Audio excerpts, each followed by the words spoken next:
एक भजन जिसने उड़ीसा में रहने वाली साधारण सी लड़की को रातों रात बना दिया स्टार।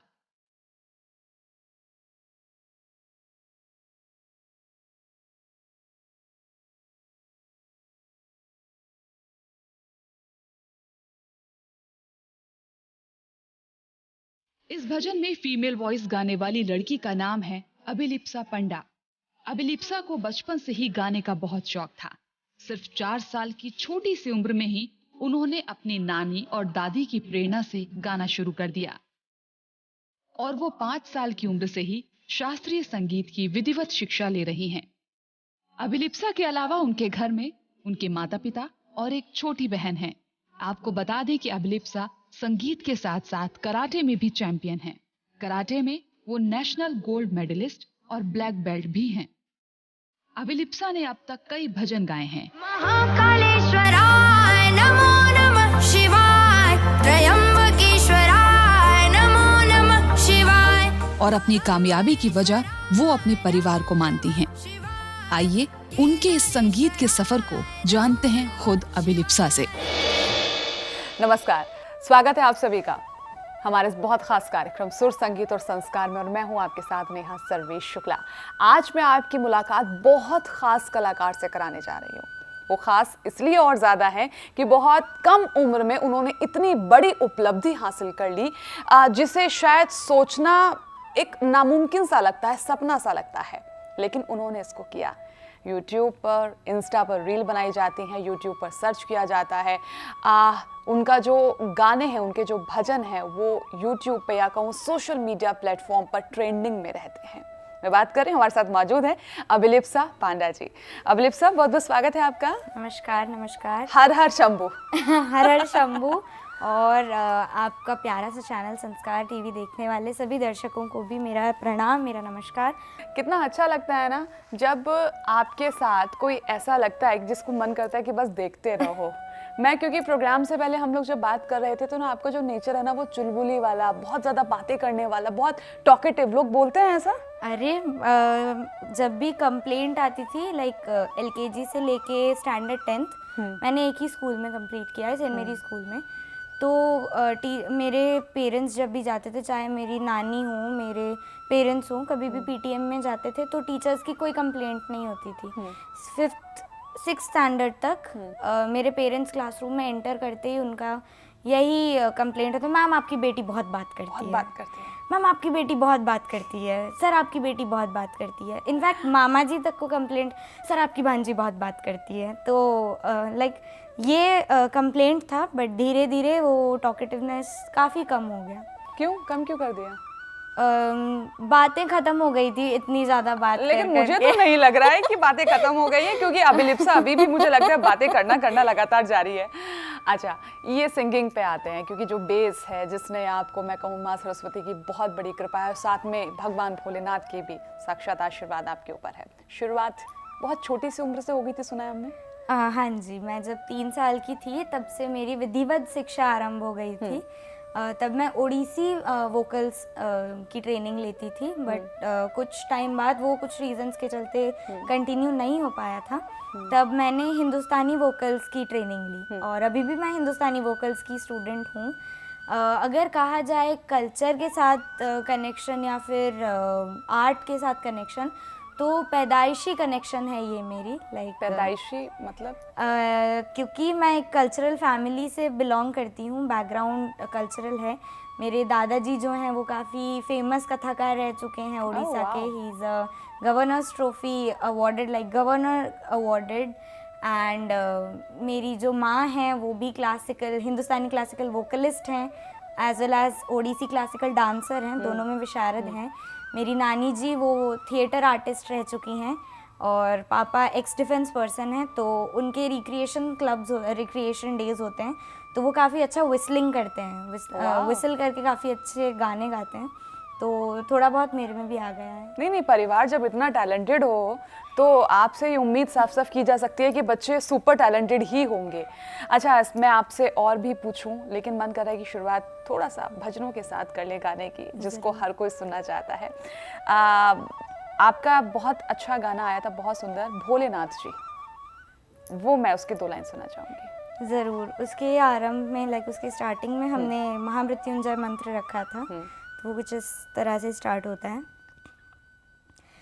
ॐ त्र्यम्बकं यजामहे सुगन्धिं पुष्टिवर्धनम् उर्वारुकमेव वन्दनात् मृत्युर्मुक्षीयमामृतात् मृत्युर्मुक्षीयमामृतात् मृत्युर्मुक्षीयमामृतात्। गले में जिसके नाग सर पे गंगे का निवास, जो नाथों का है नाथ भोलेनाथ जी। रख दे सर पे जिसके हाथ, दुनिया चलती उसके साथ। ऐसा खेल है खिलाता मेरा नाथ जी। मोह माया से परे तेरी छाया के तले, जो तपता दिन रात उसको रोशनी मिले। केदार विश्वनाथ मुझको जाना अमरनाथ, जहाँ मिलता तेरा साथ भोलेनाथ जी। रख दे सर पे जिसके हाथ, दुनिया चलती उसके साथ। ऐसा खेल है खिलाता मेरा नाथ जी। Superb superb. मुझे लग ही नहीं रहा कि मैं आपको लाइव सुनने, लग रहा है कि जो बिल्कुल इंस्ट्रूमेंट के साथ बजाया जा रहा है उसको आंखें बंद करके आप सुन रहे हो। बहुत बहुत गजब।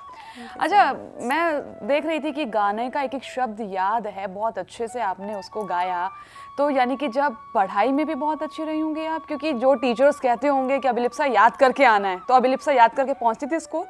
देखिए मेरा ये आपने बहुत गलत चीज़ छेड़ दी।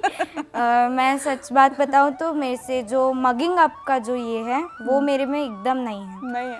मैं रट के नहीं जा सकती कोई चीज़, मैं रट्टा नहीं लगा सकती। लाइक आप मेरे को मारिए पीटिए 5 घंटे एक ही आंसर को रटने बोलिए कि बैठ के रटो, तो 2 मिनट बाद मैं भूल जाऊंगी। अच्छा। अगर मैं बेस क्लियर हूँ, अगर आप मेरे को बेसिक समझा देते हैं तो 5 मार्क के आंसर को मैं 20 मार्क तक एलैबोरेट कर दूंगी। तो समझ के मैं आंसर लिख देती हूँ, उसमें मेरे को मार्क्स मिल जाते हैं। रेक्टिफिकेशन के लिए मत बोलो। नहीं, मेरे को मगिंग अप एकदम नहीं होता। नहीं हो सकता। तो टीचर्स तारीफ करते थे कि आपकी लड़की बहुत अच्छी है पढ़ने में, या फिर शिकायतें आती थी? नहीं, पढ़ाई में कभी शिकायत नहीं आई टीचर्स की तरफ से। अगर शिकायत आई है तो वो गप्पा लड़ाने के लिए आते थे।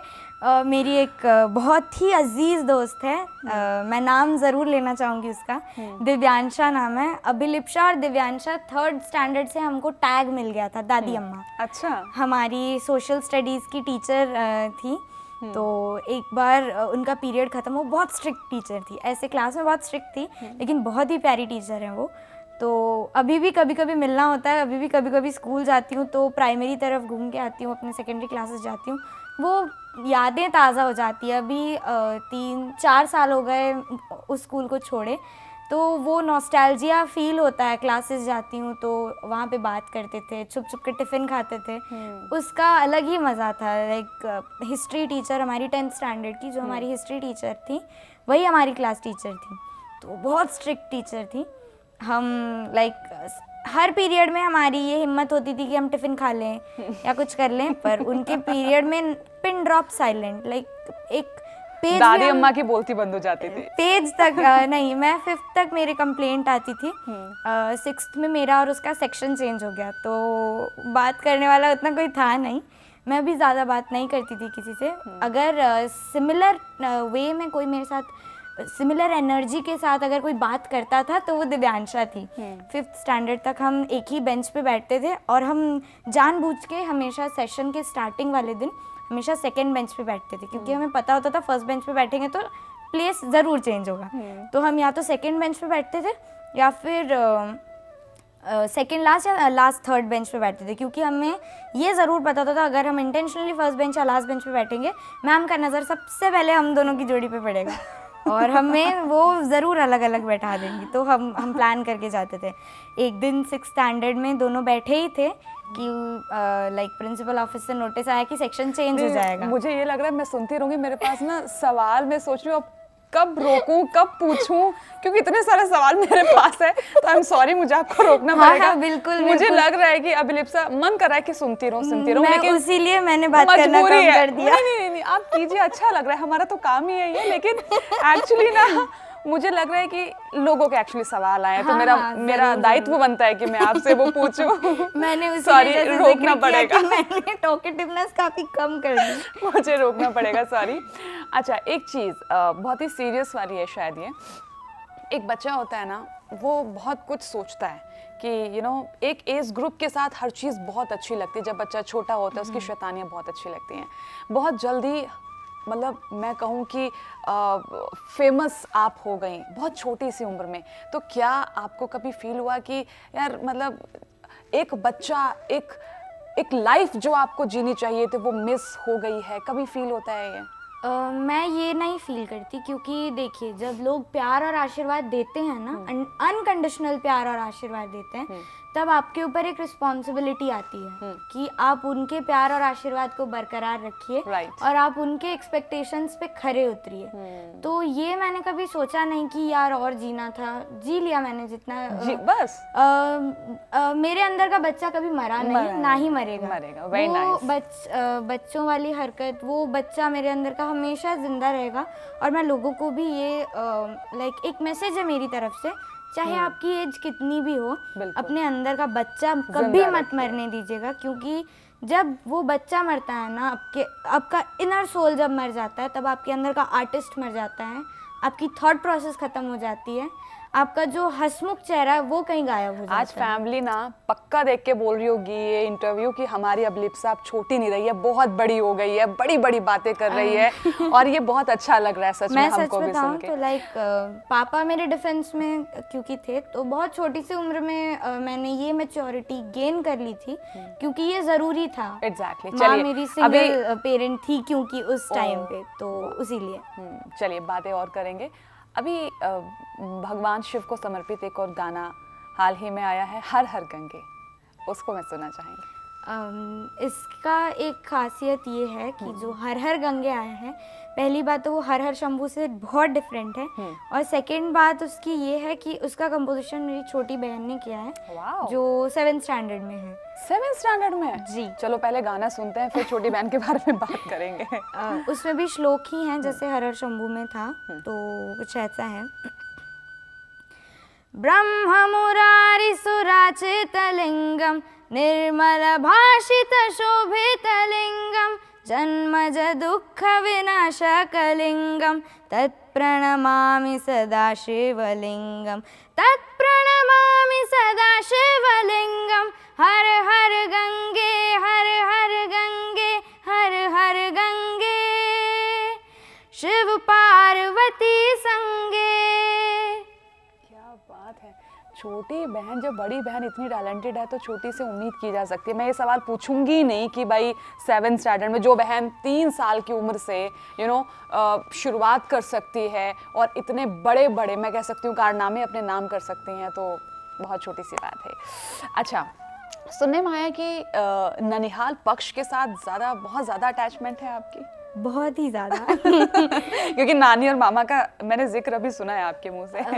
वो तो लाइक मैं हमेशा से उनकी लाडली रही हूँ, वो मेरे शील्ड रहे हैं। लाइक कभी पनिशमेंट से बचना होता तो इन दोनों हथियारों को यूज करो, नानी और मामा को। बिल्कुल, बिल्कुल। ये बच्चों का जन्मसिद्ध अधिकार भी है। एब्सोल्युटली। तो जी, उनसे जुड़ाव बहुत ज़्यादा है। तो जुड़ाव, अभी आपने बताया भी कि नानी भी आपकी इंस्पिरेशन रही है, तो नानी से क्या कुछ सीखने के लिए मिला? नानी ने हमेशा मेरे को ये बताया कि लाइफ में स्टेबल रहो, मस्तीखोर हो ठीक है, बट कुछ सिचुएशंस को आपको स्टेबली हैंडल करना पड़ता है, आपको मेंटली स्टेबल होना पड़ता है, फिजिकली स्टेबल होना पड़ता है। तो उन्होंने हमेशा मेरे को कामनेस सिखाया है, स्टेबिलिटी बताई है, भले कितनी ग्रेव सिचुएशंस आएँ, कितना ही बड़ा सिचुएशन क्यों ना हो आपके सामने, उसमें जहाँ पे दिमाग का इस्तेमाल करना चाहिए दिमाग लगाओ, जहाँ पे दिल का इस्तेमाल करना चाहिए दिल लगाओ। अभिलिप्सा को ये कब पता चला कि हाँ मैं फेमस हो रही हूँ? फेमस टर्म तो मैं अपने आप के लिए यूज़ नहीं करूँगी। बचपन से ही सपना था कि लोगों के बीच जाऊँ, लोग पहचाने, not related to any particular field or not related to any particular profession. बस लोग जब अभिलिप्सा का नाम सुने तो उनके चेहरे पे एक मुस्कान हो, तो बचपन से ही ये ड्रीम था. अब धीरे धीरे लगता है कि वो सपना थोड़ा बहुत धीरे धीरे नहीं, पूरा लोगों हो के रहा है. फोन तो आते होंगे, अरे अभिलिप्सा तुम्हारा गाना सुना, अरे यार तुम तो ट्रेंड कर रही हो, अरे भाई. तो जब ऐसे कॉल्स आते हैं या कुछ अपना होर्डिंग लगा हुआ देखा पहली बार, देखो पहली चीज की एक फील ही अलग होता है, उसको इंसान कभी नहीं भूल पाता. वो काफ़ी अच्छा लगता है. लाइक सबसे पहला होर्डिंग, लाइक बड़ा सा होर्डिंग अगर कहा जाए, तो वो जब मैं 10th स्टैंडर्ड में थी, प्री बोर्ड्स के कुछ टाइम पहले, अगस्त मंथ में मैंने लगा हुआ देखा. तब हमारे कराटे के नेशनल्स ख़त्म हुए थे और उड़ीसा टीम से मैं अकेली लड़की थी जो उड़ीसा टीम को रिप्रेजेंट कर रही थी नेशनल्स में, कराटे के नेशनल्स में, और मैं अकेली गोल्ड मेडलिस्ट थी उस टीम में. तो तब काफ़ी बड़ा सा होर्डिंग लगा था. काफ़ी अच्छा लगा देख के कि जितना सोचा था उससे कहीं ज़्यादा हुआ. लाइक टूर्नामेंट के कुछ टाइम पहले मेरी अनबन हुई थी पापा से, और पापा ने बोला देखते तुम क्या करती हो. मैंने बोला जगह बना लो. अच्छा. जगह बना लो. लाइक मेरे को अब भी याद है, मैं ट्रेन में चढ़ रही थी, पापा ने बोला ऑल द बेस्ट. मैंने बोला जगह बना के रखो. मैंने कभी उम्मीद नहीं की थी कि गोल्ड आएगा, बट टीम से मैं अकेली लड़की थी और अकेले मेरा गोल्ड आया. तो लाइक वहाँ पे जो ओलंपिक सिलेक्शन की तरफ से जो आए थे, सिलेक्शन टीम की तरफ से, उन्होंने भी काफ़ी अप्रिशिएट किया, तो काफ़ी अच्छा लगा था. उसके बाद से अच्छा लगता था जब होर्डिंग्स वगैरह लगती थी. चलिए अभी और भी बातें करेंगे. एक आपका जब मैं सर्च कर रही थी एक भजन मुझे और मिला सुनने के लिए, छठी मैया से गुहार, इसको हम सुनना चाहेंगे. ये छठ के कुछ टाइम पहले आया था, तो वो कुछ इस तरह है. बांझिन कहेली करी कर जोरिया, बांझिन कहेली करी कर जोरिया, भर दीही गोदिया हमार, हे छठी मैया भर दीही गोदिया हमार. खेली हे ललनवा हमरा आंगनवा, खेली हे ललनवा हमरा आंगनवा, करब हम बरत तोहार, हे छठी मैया भर दीही गोदिया हमार. ये इतनी चटपटी और मीठी आवाज में गाने वाली अभिलिप्सा को खाने में क्या पसंद है, तीखा या मीठा?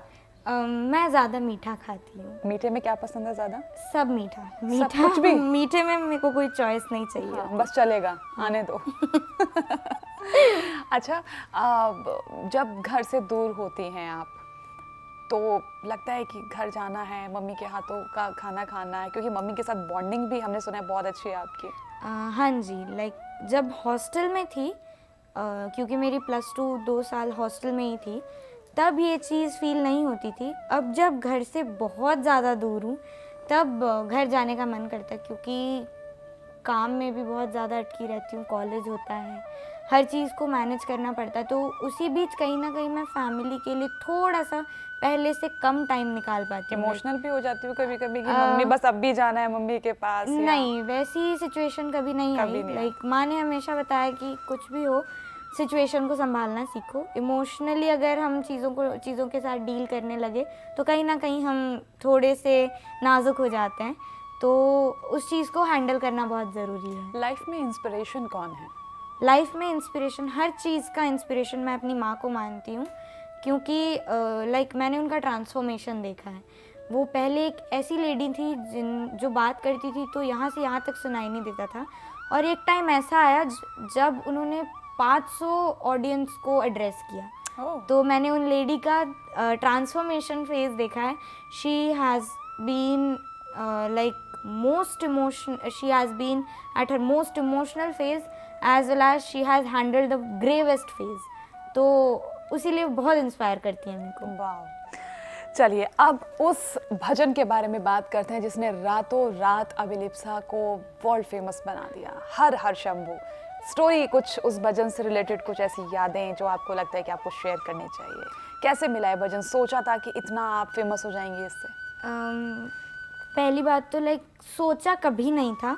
हमने विदाउट एक्सपेक्टेशन इस चीज़ को बनाई थी। हमने बस लोगों के प्रेफरेंस को लेके, लाइक लोगों को आज के डेट में लोगों की जो प्रेफरेंसेस हैं म्यूज़िक को लेके, उसी हिसाब से गाने को बनाया था। ये आशा थी कि लोगों तक पहुँचेगा, पसंद आएगा, बट इतनी मात्रा में पसंद आएगा इसकी कभी हमने कल्पना नहीं की थी। लोग इतना आशीर्वाद देंगे, इतना प्यार देंगे, तो बहुत अच्छा लगता है जब लोग सुनते हैं, रिकग्नाइज़ करते हैं। और इसके पीछे एक स्टोरी ये है कि उन दौरान मैं 12th की स्टूडेंट थी और एक रीजनल रियलिटी शो की कंटेस्टेंट थी। अच्छा। ओडिशा सुपर सिंगर नाम का वो शो था, तब मैं उसकी कंटेस्टेंट थी। शो वालों ने मेरी एक वीडियो अपने सोशल मीडिया प्लेटफॉर्म्स पे डाली थी, तो वो भी काफ़ी पसंद आ रहा था लोगों को। तो मेरे जो को स्टार हैं उन्होंने मेरे को वहाँ पे देखा और रिकग्नाइज़ किया, क्योंकि वहाँ पे अभिलिप्सा पंडा लाइक वहाँ पे एड्रेस के ये में केउंझर आ रहा था डिस्ट्रिक्ट। तो उनको जब पता चला कि सेम डिस्ट्रिक्ट से बिलोंग करते हैं, उन्होंने मेरी कराटे टीचर को अप्रोच किया कि क्या आप जानती हैं इसको? तो मेरी टीचर ने बोला कि हाँ मेरी स्टूडेंट है। तब उन्होंने मेरी टीचर ने पूछा कि एक ऐसा प्रोजेक्ट है, करना चाहोगी क्या?